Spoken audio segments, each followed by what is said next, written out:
Clair Obscur Expedition 33 has kind of blown me away by how much I'm enjoying it. I wasn't planning to review this title, and so this isn't a review per se, but I have some thoughts I want to share.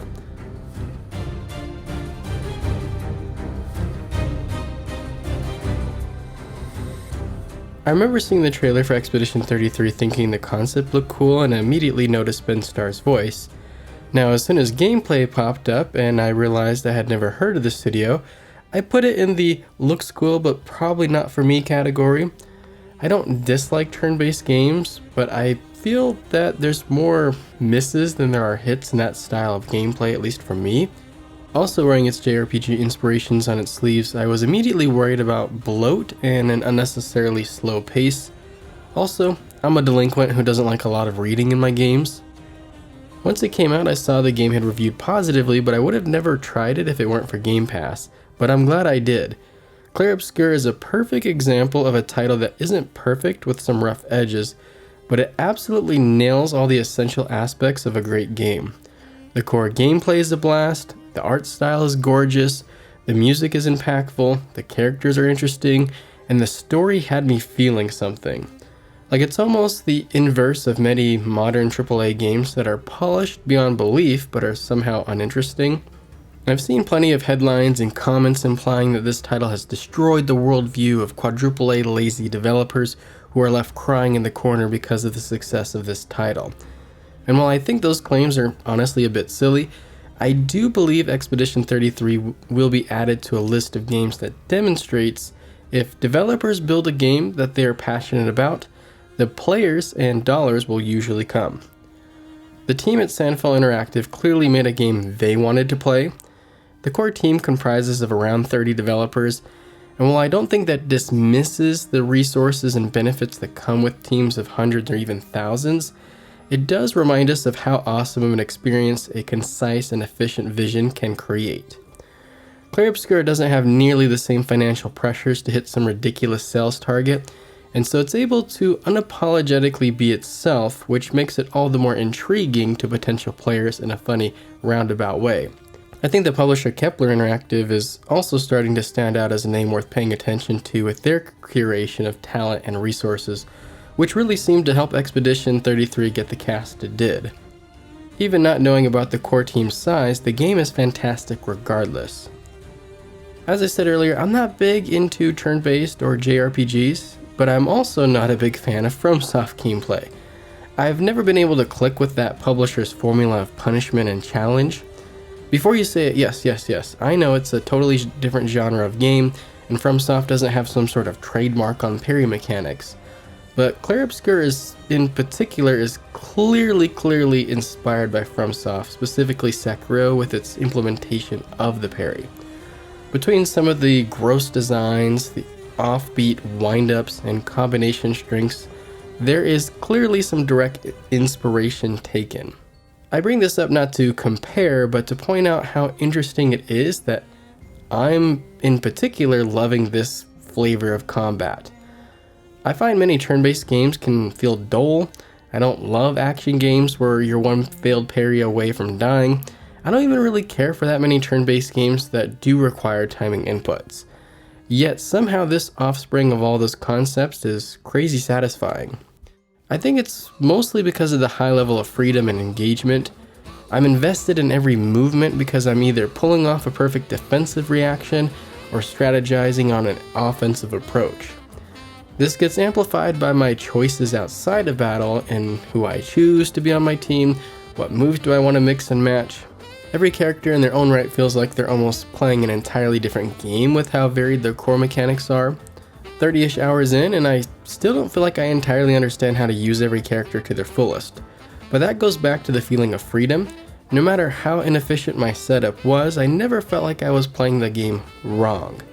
Even thinking of it in terms of turn-based strategy versus real-time reactions, you need at least some of both, but you can lean on one aspect more than the other. If you love turn-based combat but suck at reactive maneuvers, you can really map out your strategy down to a science while being just good enough at dodging. Or on the flip side, maybe your build isn't the best. You can still compensate by a decent amount with just great reflexes. I'm really enjoying how the game constantly challenges my pre-existing approaches or strategies. During Act 2 in particular, there was a 2-phase boss that was giving me the worst of trouble. Phase 1 wasn't too bad, but the second phase was constantly wrecking me. He had all sorts of chained attacks that were hard to time, with regenerating health and stacking shields that kept piling up. The first phase again wasn't particularly hard, but it would take forever to get through each time, so by the time I made it to the second phase, I was in risk aversion mode, trying to minimize the risk of any damage by dodging and buffing wherever I could. But with this more defensive approach, I wasn't able to keep up with the boss's constant regeneration of health or buildup of shields. After some tweaks to my moveset, I moved around my Team B to be my primary setup for addressing Phase 2 with a new commitment on parry, parry, parry. I realized in order to keep up with the health regeneration while also refilling my AP, I was going to have to go all in on perfecting the parry. After my second attempt with this new strategy, I beat the boss with plenty of health to spare. It was super satisfying to be rewarded for my game planning in combination with my skill to execute. Every moment is engaging, which also applies to the story. I haven't finished Clair Obscur Expedition 33, but having finished the first 2 acts, I'm really enjoying the narrative so far. Due to me not having finished it, and not wanting to spoil what I have for others, I won't go into too much depth on the story, but from what I have experienced, there's a lot to like.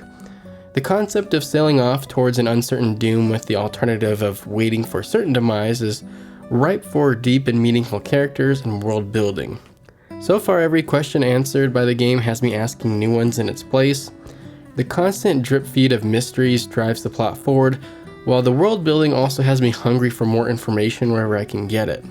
I'm not sure if the narrative will stick the landing by the end, but I can definitely say there have been a few twists I didn't see coming. The game almost feels like some of its pivots put into perspective a new character as its main focus. Hard to talk about without spoilers, but regardless of how the experience ends, the team has no weak link. Between the performances and writing, every character feels deep and authentic. Every person on this expedition is brave. Maybe naive and ignorant, but definitely brave, and I can feel it. These are characters with moments of weakness and uncertainty, which adds all the more to their triumphs. Interesting and deep characters are great, but authentic feeling relationships elevate everything even further. I never missed a camp interaction because every encounter felt meaningful and unique. Luna and Gustav have a push and pull dynamic where they're constantly trying to find a balance between disciplined and adaptable. Gustav's relationship with Maëlle seems to be the heart of the story, with them having an unconventional relationship that borders on both parental and sibling. It's beautiful to see their strong connection in spite of existing in such a hostile world. Compared to many games that are so narratively focused, Clair Obscur doesn't actually have that many cutscenes, or at least very many lengthy ones, but it's super efficient with each one, greatly due to the well-written characters. Similar to the beginning of Up, within the first section of the game, someone's already cutting onions. Also, like the beginning of Up, Expedition 33 uses the full emotional power of music. With such heavy subject matter, the soundtrack is appropriately emotional.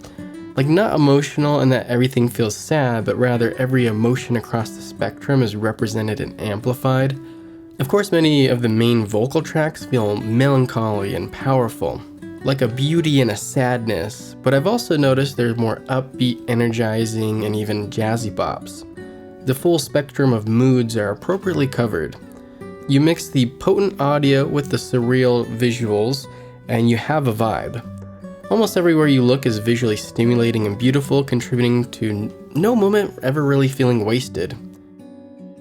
At this moment, I'm excited to see how the journey ends, but I'm also extremely impressed with how concise and focused Clair Obscur Expedition 33 has been. There are some rough edges, like some visual bugs, unbalanced audio levels, weak platforming, and confusing layouts for having no minimap, but its unique mixture of excellence in combat, art design, music, and characters feels like, for lack of a better word, special. What are your thoughts on Clair Obscur Expedition 33? Have you beaten it? Are you taking your time, or is it not for you? As always, I appreciate you for watching, and until next time, see ya.